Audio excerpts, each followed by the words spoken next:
আমাদেরকে ধোঁকা দেওয়া হয়েছে নির্বাচনের নামে। সমগ্র জাতিকে বোকা বানানো হয়েছে।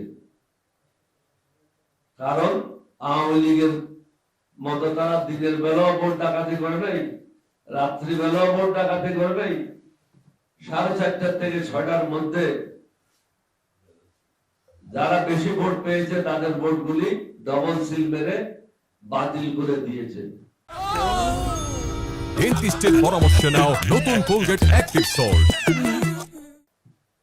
অথবা কয়েকটা ভোট যেখানে শর্ট পড়েছে সেটা নতুন ভাবে সিল মেরে বাক্সের মধ্যে ঢুকানো হয়েছে। এখানে অনেক প্রিসাইডিং অফিসার এটার সাথে সরাসরি জড়িত। আমরা আশা করব দেরিতে হলো ইউনূস সাহেব দেশদ্রোহিতার সামিল হবেন না। বর্তমানে যে কাজটা হয়েছে এটা একটা দেশদ্রোহিতার সামিল। 1400 লোক আমাদের ছেলে, ব্রিলিয়ান্ট ছেলে, তারা শাহাদত বরণ করেছে। মুক্তিযুদ্ধের সময় হাজার হাজার ছেলে মেয়েরা শহীদ হয়েছে। আমরা যুদ্ধ করে স্বাধীন করেছি।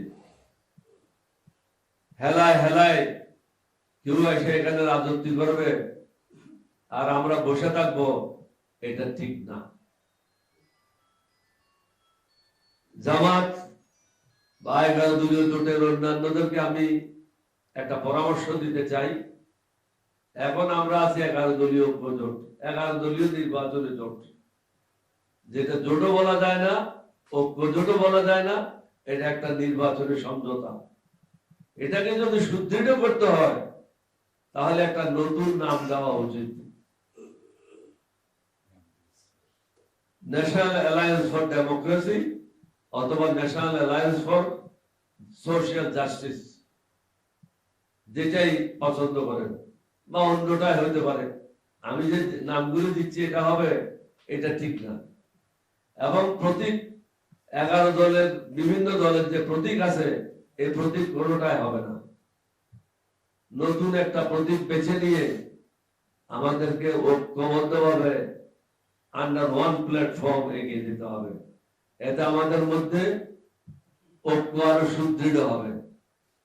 নির্বাচনের সময় অনেক জায়গায় এই ঐক্যটা খুব ঢিলা ঢালা ছিল, এটাই বাস্তবতা।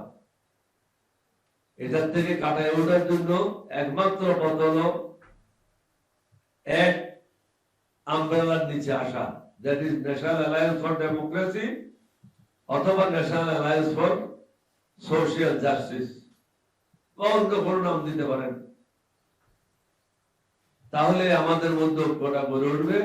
আমি আবারও রিপিট করছি, আমাদের সাদা মার্কাও না, জামাতের পাল্লা মার্কাও না, অন্যদের শাপলা করিও না। একটা নতুন মার্কা নিয়ে, নতুন নাম নিয়ে আমাদেরকে এগিয়ে যেতে হবে। তাহলে আমাদের মধ্যে ভ্রাতৃত্বের বন্ধন আরো শক্তিশালী হবে এবং আমাদের মধ্যে যে ভুল বুঝাবুঝি যদি থাকে কোন স্তরে, সেটাও দূরীভূত হবে।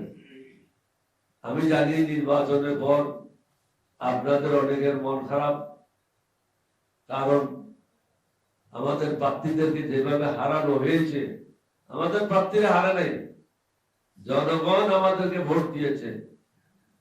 বিশেষ করে আমি চট্টগ্রাম 14 নির্বাচনী এলাকার কথা বলতে চাই। জনগণ স্বতঃস্ফূর্তভাবে ওমর ফারুককে ভোট দিয়েছে। সেই ভোটটা প্রশাসন হাইজ্যাক করে জুলাই যোদ্ধাদের খুনি জসিমউদ্দিনকে দিয়েছে। এটা একটা ন্যাক্কারজনক অধ্যায় বাংলাদেশে সংঘটিত হলো।